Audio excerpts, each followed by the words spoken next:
There we go. We have live online now Mr. Jonathan Antoine. Hello. It's fantastic to hear from you. Am I saying your name right? I'm embarrassed to say. I'm not actually sure You how. are, yes. Yeah.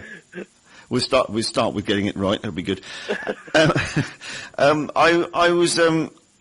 really sorry to say that your name wasn't familiar to me, so I looked up some videos on YouTube, and I thought not only have you got a fantastic voice, but you're also very entertaining, which is kind of I don't know what I didn't kind of expect that, well, not that music's not entertaining, but somehow I always think when you're that good a singer, then the music is everything. But the delivery was the between song banter was very good as well. Oh, thank you, I appreciate that.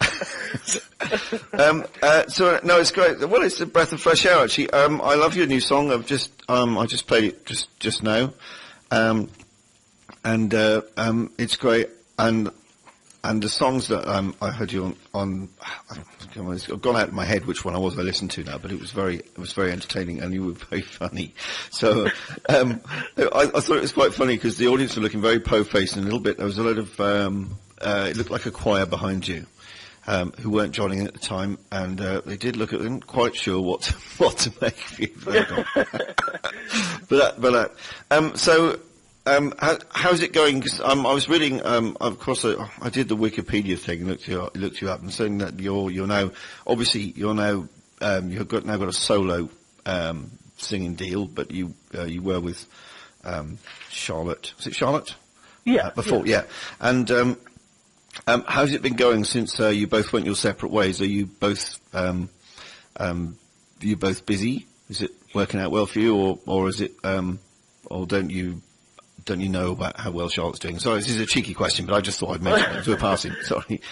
Well, generally, it seems to be going pretty well for the both of us. Yeah. Charlotte is back doing more studying, and no, we don't get a lot of opportunity to speak, but we're both doing well in our equal and separate ways. Brilliant, fantastic. So, would you say? I mean, you've got this new Christmas single at the moment, which is great, lovely. I do love your voice. I've got to say that the great thing is it kind of. I was expecting. I don't know. It's kind of like. I think it was just very engaging. I really enjoyed your performance that I watched. I thought, yeah, I really. So, have you always had a bit of a talent for the stage, not just for the singing, but for the getting up in front of people thing, or is it more? I guess in a way, I've always really enjoyed it, but I've not always had exactly a penchant for it. I used to be quite a shy type, and I wouldn't really say anything between songs when I was younger, in particular. Yeah. But as need wants, I suppose, is one way to phrase it. I've sort of.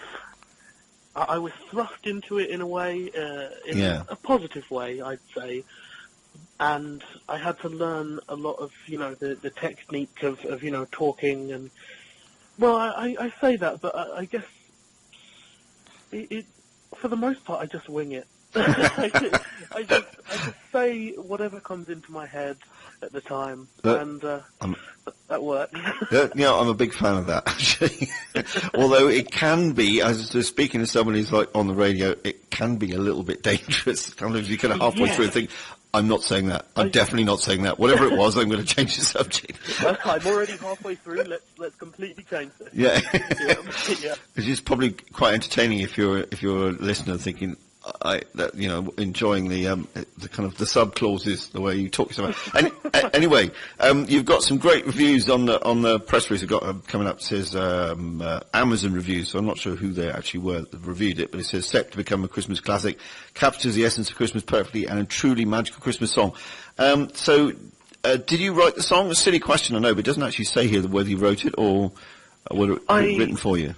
I myself did not write it. This was actually written by a man called Chris Broom, and he is, in fact, the man who wrote a few songs that are on my current album, the one which was released last year, Believe.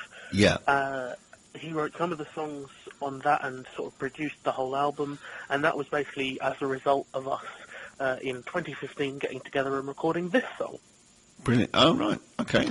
So this song actually came first, but it's taken a while to come out. I suppose that you have to kind of plan ahead with these things. Yeah, pretty much. We did give it a soft release in last year, but we're actually promoting and really going for it this year, I guess you could say. Mm. Yeah, well, I mean, it's Christmas songs. It was very interesting. I think it was Chris Evans, a friend of mine, who was saying that Chris Evans had said on Radio 2 that there aren't a lot of new Christmas songs coming out. There are Christmas songs already out there, but there's nothing sort of majorly new that's come out and kind of taken, stolen the nation's heart, should we say? So it's great actually. It kind of feels like it's a good time to be doing. Yeah, I think in some ways the people are slowly losing the Christmas spirit and all that, and I think that any small thing that we can do to combat that is a positive. Yeah, I do. So where can I? If I can ask you a cheeky question, where will you be spending Christmas? Will you be in the UK or will you be somewhere sunny and hot? I will be in the UK. I'll be with my family at home, just relaxing, which is proper job. Perfect, really. Yeah. That's good. Well, it's good to get some time off for Christmas because I know some singers are kind of taking it up to the wire of Christmas. Yeah.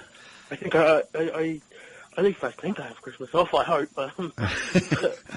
I try and keep the day itself free. And, yeah, but I'll be back on the road. I think 2 days after. Oh, right. Yeah, not much of a break then. But it's something, and it's a nice day. And brilliant. No, that's great. I like what it embodies. Yeah, I mean, I just like this. It's great. This is the whole point about Christmas. Is it's a time when even if you don't see your family much, you get together with them at least the one time in the year. Yeah. You mentioning that you've got. Well, I also know that you've got another album on its way. Is it already completed, or well, of course it's complete? Have we got? Have you got? And if so, what's your new album called? Are we referring to Believe? That is the latest album, is it? Yeah. Yeah. All right. Okay. Fine. No, we have got that now. Right. Okay. So, but are you working on another one, or am I kind of? I mean, we're talking about planning stuff ahead here. Well, there are no written deals. There are no contracts signed for it. But I have stated my interest, and I have. Yeah, I've said to a few people, 2017, I'd like to get something new out. Yeah. Yeah. Well, because I'm interested in, how long a running you normally have. I mean, it's like, is it just a how long is a piece of string thing, or do you say, I'm going to have a new album out in 12 months' time, or how does it work for you on that? I guess so. I guess I've always been advised to try and have an album out every year, but I'm not entirely sure that I like that method. I think it's kind of creatively draining, and to just pump out albums like a machine because it keeps you relevant it's a little bit disingenuous to yourself and to the people who are listening, really. So I prefer to take it slow. I think in all fairness, I think it's been an album every 2 years, but I think a year is a good amount of time to mull over, everything that you go through in a 365-day period, and to sort of add that into the mix when you create something new. Yeah. I mean, it interests me because it must be with obviously when you're doing live concerts, you have your and I did read which one it was, but of course it's gone out of my head as soon as I read it. You have your encores that you always do. That, like when you were on Britain's Got Talent, that's not the on. Do you still always do that as an encore, or does it change now? No, you've got more stuff out. Well, actually, yeah. Now that there's such a wide berth of tracks out, I've been switching up my encores and final songs, and in general, just the sets that I do. I try not to do the same set at the same place, and I mean for things like a tour, I try and keep the set the same. But yeah, I've been changing it up a lot, for sure. Because I always think, you know, as a singer, you must have to keep moving the material just because you've always got to find something new. Obviously if you're singing to a responsive crowd, I suppose if you have been singing the same songs for years, it's fine because you always get something from the crowd. But there must be a point where you think, well, or the time I, you know, change that to something else because you've sing, you know, because it's like obviously you've got to try and keep everything fresh. No, absolutely. I completely agree. It does happen, you know, when you've sung a song for so long. But I find that, particularly actually, because I've moved across so many teachers and so many different ways of thinking about singing, that has kept a lot of the very old songs. For instance, Bring Him Home, I've been doing since I was 14, which is, you know, is seven or almost 8 years. You know, that there are times when that has gotten very tiresome to me, but I'm singing it on the tour that I'm on right now with Catherine Jenkins. Yeah. So, oh, fantastic. Very nice. And it's been reinvigorated many times by different teachers. At the moment I'm working with an incredible lady called Joy Mammon, and she's really altered the way that I've been singing and, well, just shaped it in certain ways, and it's it's reinvigorated me in certain ways. Well, this is very interesting because I mean I think it's obvious in a way as a musician. Obviously, if you feel that you don't need to learn anything, you've kind of lost it. So that thing about having a teacher on ongoing, you know, but I never thought of singers like you actually having ongoing teachers. So, but I suppose that kind of makes sense. Yeah, it's weird to me because that, like when I say I'm going for a lesson, people are, you know, saying, "Oh, I hope you're the teacher." When in fact, there are so many things I don't know. I could, you know, the list of things that I don't know could fill several tomes.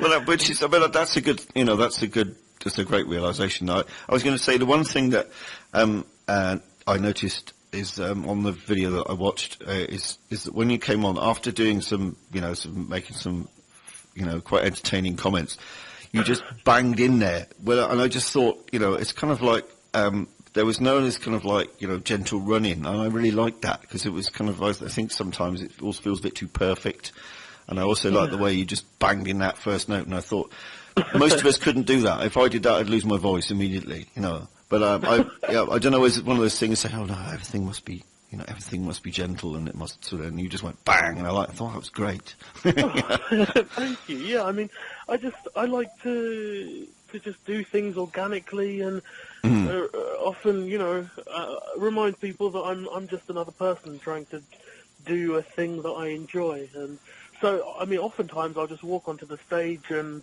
we'll start the song. Yeah.